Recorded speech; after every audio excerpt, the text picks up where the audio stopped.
You and I have been watching Shedeur Sanders work very hard since he arrived in Cleveland. You and I have been watching this. You've been watching it. Him running up the hills and going into the community, affecting the people. But we're going to have to go way back in history for a second because he fell all the way to the fifth round of the draft. Did you know the fifth round of the draft, that was the most watched fifth round in the history of the NFL? And also, do you know the previous preseason against the Carolina Panthers? Millions of people watched that game. Why did millions of people watch that game? Well, Shedeur has a storyline. Everybody is following the storyline, and all eyes are in Cleveland. Now, from my understanding, and I'm sure you heard this as well, right? Maybe you heard it. Shedeur will not be playing against the Philadelphia Eagles. Did you hear that? If so, if you heard it, drop a comment below if I got that wrong. And I think Dylan Gabriel, did you hear that Dylan Gabriel also is day-to-day as well? So you and I are hearing this. We got the internet aunties. You listening right there. You're an internet auntie or you're an internet uncle. How about the internet uncles? We have to, you might be an internet uncle listening. Yeah, you. Or you might be an internet auntie, whatever. But we all been watching this storyline. But there's a lot of questions around him. I just saw a video, right? I don't know if you saw it. Did you see this? That video of him interacting with Barry at the Carolina game. I don't know did you see that? Well, in that video, Shedeur was like, yeah, so what do you think now? Just joking around and stuff. But you can tell from Barry's demeanor, it was off-putting. It really was. Like, they really don't want this kid here. Am I the only one that feel that way? Do you feel that way?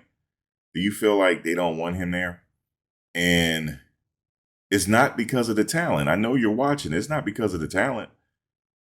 We watched his talent. We went back to Jackson State. Him hooking up with Travis in that bowl game. Him hooking up with LaJohntay Wester and different things like that. So but that something is wrong here. So like I said, we had to go back to the beginning of Jackson State. I know they don't really count his Jackson State stuff. You already know that. You already know they don't count that. You already know they don't count that, man. But he did well. His numbers, go look. His numbers just went all the way up, and you know that. From his freshman year at Jackson State all the way to his senior year at Jackson State, numbers went all the way up, despite getting sacked. So you already know, you and I both know right now that all he needed was offensive line. In fact, I had told you on the last live chat that this was his easiest game, because he wasn't being sacked and he wasn't worried about that.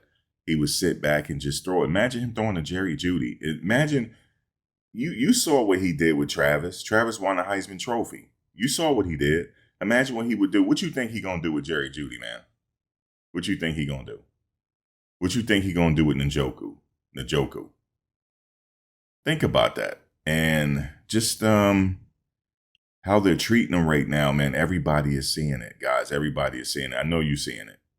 I'm not the only one. If you drop a comment below, let me know how you feel about this. And my question to you is right now, I know you listening. Yeah, I'm watching you. Are you going to be watching the game? Some people say, yeah, I might watch the game to see what Dylan Gabriel is going to do.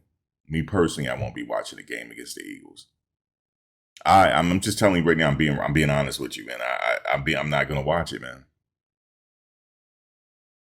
Will you peep in? I mean, let me know. I know what you're thinking, man. You probably like, yeah, I might peep in to see what Dylan going to do. So let me know. Let me know you saw this video. Let me know, because I'm talking to you. So yeah, just let me know, man. But we just can't figure it out. I know people are saying that it has to be some kind of collusion going on. But here's the thing about the collusion, right? And you already know this. With the collusion, ain't no way to prove it, right? There's no way to prove that. No way to prove no collusion. There's no way to prove it. But if the investigation going, maybe so. I don't know. But I don't see them letting him go. But however, they don't carry 4 quarterbacks. I forgot who told me that. It was in a live chat. Remember?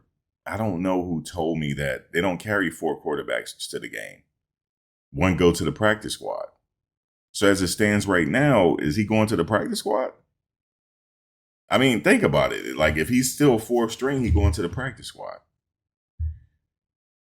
Not all great quarterbacks. I already know. I know what you're probably thinking. Not all great quarterbacks started right away. That's not what the issue is here. The issue is he's being treated like a 5th rounder. We know he's not a 5th rounder. You saw that game, how easy it was for him just because he's not a 5th rounder. So, but I'm just saying this. I'm not going to be watching the game, bro. I'm not. If I find out like Shedeur miraculously is okay from his oblique and he's playing, then I'll tune in. But as of right now, the view should tank a little bit.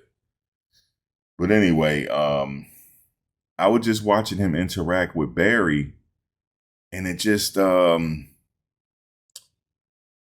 he said, "Yeah, man, you just got to keep working, Shedeur. You just got to keep working." It's like they really treated him like a 5th rounder. They really are.